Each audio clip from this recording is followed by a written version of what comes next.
was very, very lucky on every level of my career, but perhaps I learned more from the one part of my life and my career which was not pleasant, which was my 3 years in fellowship at Tufts New England Medical Center, because there I learned what a truly toxic environment could be like.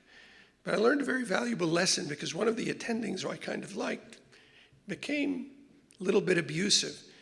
And I asked about him, and I said, why is he suddenly doing this?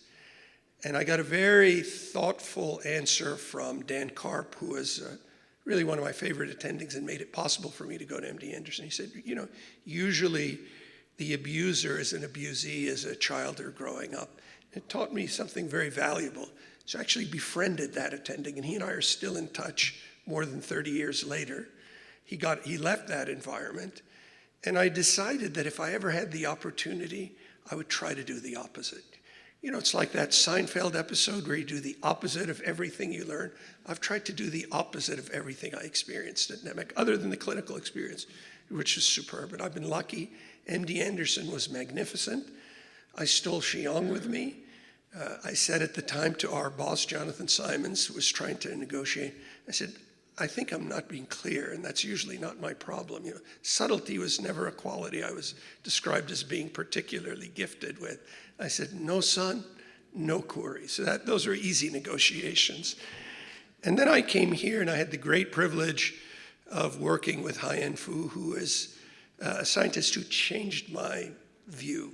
You know, I have to blame Otis Brawley for coming here in the first place, because I thought that what they were building here at Emory and at Winship didn't have a lot of chance of success. But, you know, I've always been a fan of the big man, and when he came, I said, great, sign me up. We get to Beirut, and he said, you know, you were actually right. I think a lot of the stuff is fluff. So I said, well, too bad. We'll fix it together. And I think we got the opportunity. But Haiyan taught me that just like I think a great physician should be a great humanist, which was something Malcolm Kerr first told me. I saw him 3 days before he was killed. He was the president of AUB, and he would check on me since he and his wife had been friends with my parents from their teen years. He'd say, bring me your grades. I said, well, I think that's a little too close, you know, now that he said, how about your courses? So what was I taking? I was taking Shakespeare's histories and tragedies, molecular biology of the cell, ancient Greek history, which was a hard course. That was a hard course, not the Peloponnesian War. That's exciting, but some of the other things that we learned. And he said, that's very good. A great physician should always be first a great humanist. And I find that for our younger friends absolutely true. Everything that you read is of use to you in your medical career, because the most important and the most fantastic thing about being a physician is the privilege and the honor of people trusting you with their lives or their families' lives. And that's something that I've had the opportunity to embrace it in a different way, because perhaps the only thing people care about more than their health is their children. And I've always felt it a great, great honor that people trust AUB and University Saint-Joseph and LAU and other universities in Lebanon, to the point where rather some of the people who could send their kids out of Lebanon keep them in Lebanon. That's a great, great trust for higher education in Lebanon. And it's very important that AUB continue to serve the role that it does, because when Lemia and I had been dating for a year, we saw this movie with Marilee Matlin and William Hurt. I don't know how many of you have seen it, Children of a Lesser God. She's blind and he's a teacher. Anyway, the point is that no one is the child of a lesser God. The problem is that as miserable as it has been in our region, in particular in Lebanon and Palestine and Syria and Jordan and Iraq, as miserable as it's been, this is the one institution we've been able to hang on to that proves to us beyond a shadow of a doubt, AUB that is, that we are not children of a lesser God. That's why its tending and its care is so sacred. And the last 10 years have been wild. I think that's the best way to describe it, but I've never regretted it for one day, because you're still serving people and the things that really matter. And that's what we got to do here.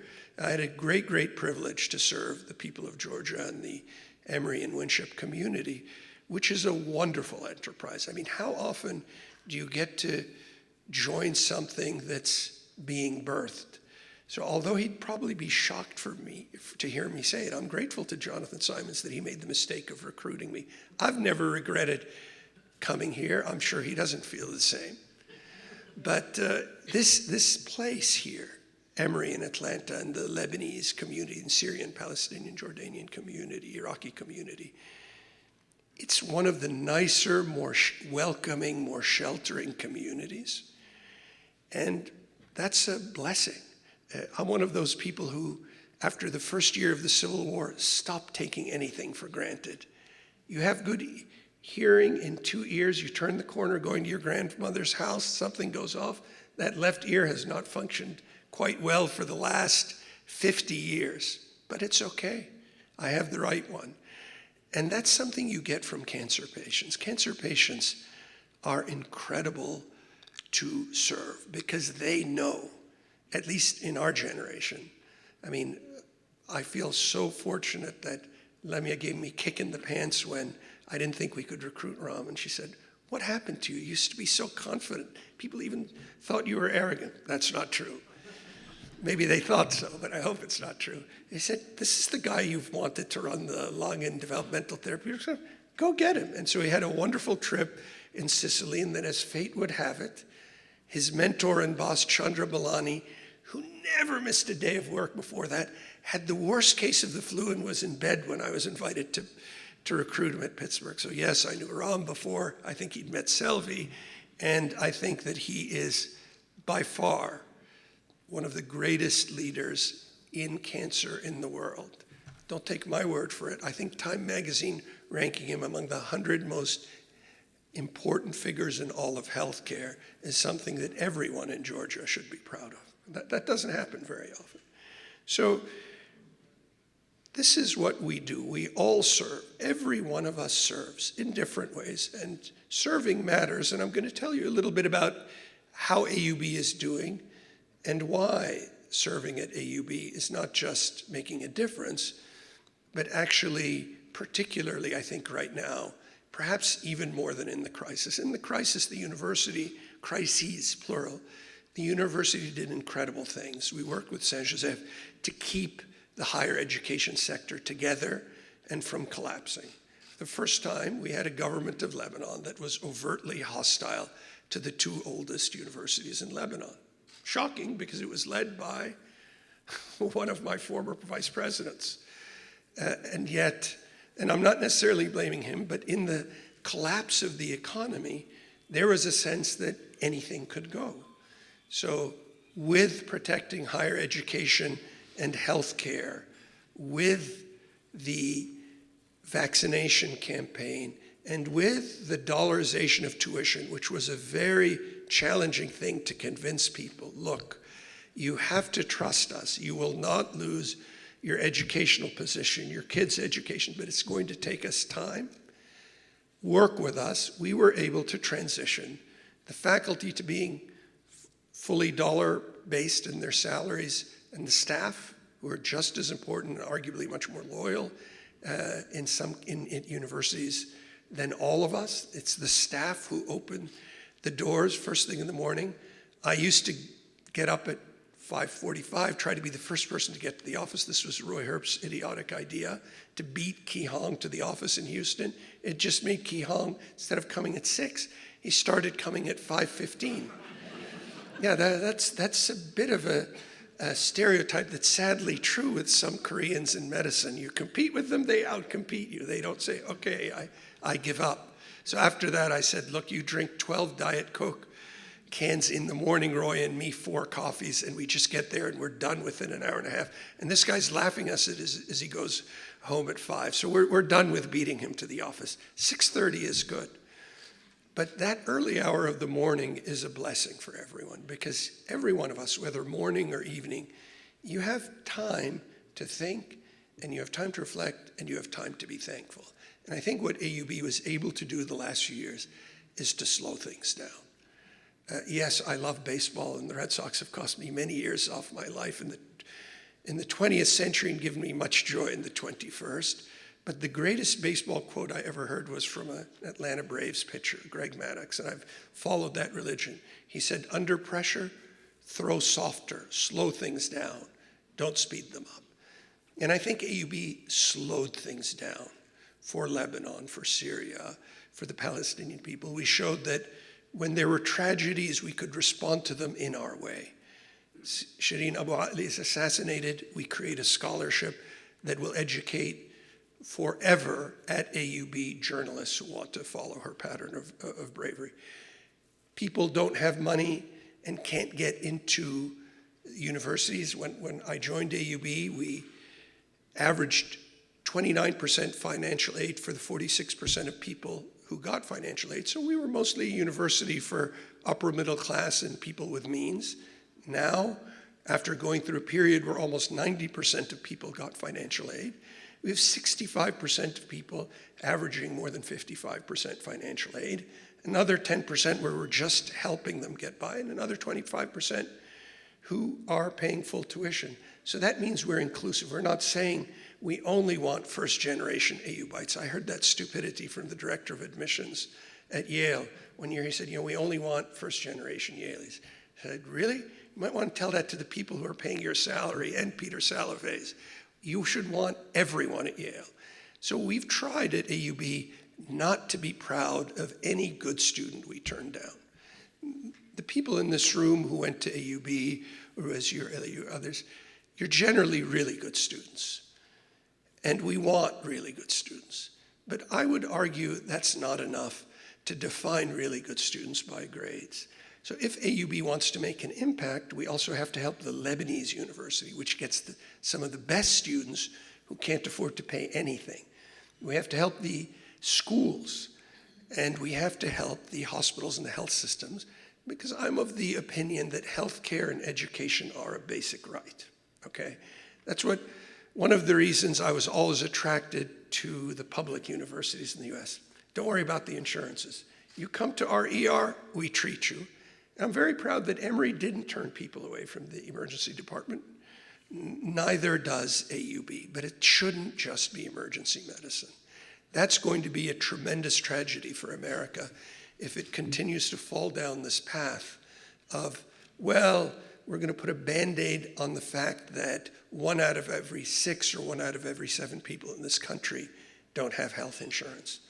Lebanon is a much poorer country in the throes of a major economic collapse that still hasn't resolved, and yet the median lifespan of the Lebanese is the same as that of the Americans. Lebanon spent at peak 9% of its tiny GDP on healthcare. The US spends 18% of its massive GDP on healthcare. So as proud as I am of all the progress in cancer and in heart disease and neuroscience and everything, that's a problem. Here we're great at acute care. At AUB, we're great at acute care. What we don't necessarily get to take credit for is the social fabric. And that takes me to something about the Lebanese, which I think is true also of the Syrians, the Palestinians, all the Levantines. In 2019, we had a fantastic macroeconomist called Simon Naimi calculate the severity of the economic collapse.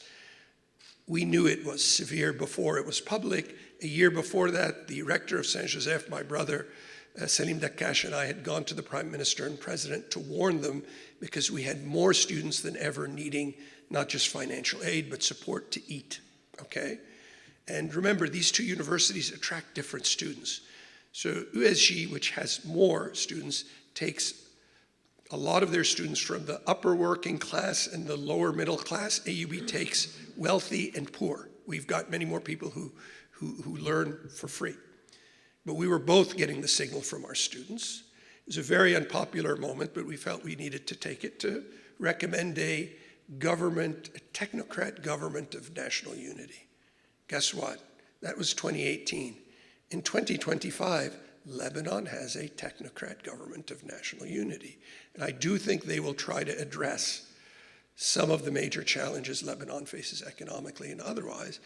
But it should surprise no one that more than 75% of those 24 ministers were educated or were on faculty at one of these two universities. It tells you that we are taking our responsibility seriously and that we're doing something to convince our students that they have a duty to those less fortunate. I knew how important AUB was for all of us, and not just for the alumni, but for the people of Lebanon, of Palestine, of Syria, of Jordan, of Iraq. People are surprised in Jordan when I say this, but 12 former Jordanian prime ministers were educated at AUB. 4 in Lebanon, 12 in Jordan. Founding president of Syria, founding president of Sudan. And so we have a responsibility that goes beyond creating wealth. On the doors of the famous gate, when you walk into AUB, it says that they may have life and have it more abundantly. That's from John 10:10 in the Bible. But I long ago figured out that they could no longer mean the individual. It was great to create wealth. There's nothing against that. If communism were successful, we would have seen it all over the world a long time ago. But what I am saying is people have to create better opportunities for their communities. In this Atlanta community, I've seen you take in some of our exceptional young people over time, and I'm very proud of that. I remember my dear departed friend Jean Khuri, when he and Angela came, we put the kids with our kids and with our babysitter, Jessica Lawson, the daughter of David Lawson, and Laura Rosenberg, who's now a surgeon at the MGH. And we took them to an AUB function. And even though they didn't know the AUB community, he found one person and they looked after him. I mean, there is an importance in adopting people. There is an importance in letting people feel like they matter. And that is something this university does. We're doing it in Paphos, where we're growing slowly. We have 245 students from 35 countries. We have 15 master's students who've graduated. At the main campus, we had a 10% drop in our applications last year because peak application for every university is August to November. Well, you may remember what was happening in Lebanon between August and November of last year. But paradoxically, that group of students that applied had the highest mean GPA. They had substantial financial aid needs, the highest SAT scores, and many more of them chose to stay than go to the US. And you see this with some of these kids. You see a first-generation kid from Pakistan who should never have heard of AUB turning down Dartmouth to go to AUB Mediterraneo. You see a kid who gets into MIT, which in my humble opinion is the best university pound for pound in the universe, decide to stay at AUB and maybe go there for their master's or PhD. So why is that? This is something I want to leave you with because I could go on for hours and I realize I've rambled forever. I go back to my first post-inauguration alumni event in Boston. This was arranged by my friends, Imad Balbaki, essentially, my right-hand person, who's SVP of the alumni community, really my senior partner in this enterprise. So he arranged for the first alumni event to be in Boston because I was born there, and sadly, even the members of Congress seem to know I'm a Red Sox fan, and I'm talking to the members of Congress from down here. I had a joke recently, Otis, I was lobbying, they was like, aren't you still a Yankee who roots for the Red Sox? I said, yeah, okay. So at that event, I realized something that I thought it was important for the community to hear. And this is what I said. Harvard and MIT are much better universities than AUB. There's no question. What they can do research-wise, the resources they have, the people they are able to pull in, the scientists, the Nobel Prizes, the list of Academy members, it's seemingly endless. But you know what? Harvard and MIT could disappear from Massachusetts, and Massachusetts would be just fine. The world would miss them. but Massachusetts would be just fine. Now just imagine what would happen to Lebanon and Syria and the Palestinian people if AUB disappeared. They would not be just fine. And that's what we all do, not what I do, what we all do. That's why it matters. And that's why it's a privilege to be with you tonight, to say thank you to my friends from Atlanta for 23 wonderful years, because I don't consider that I've gone.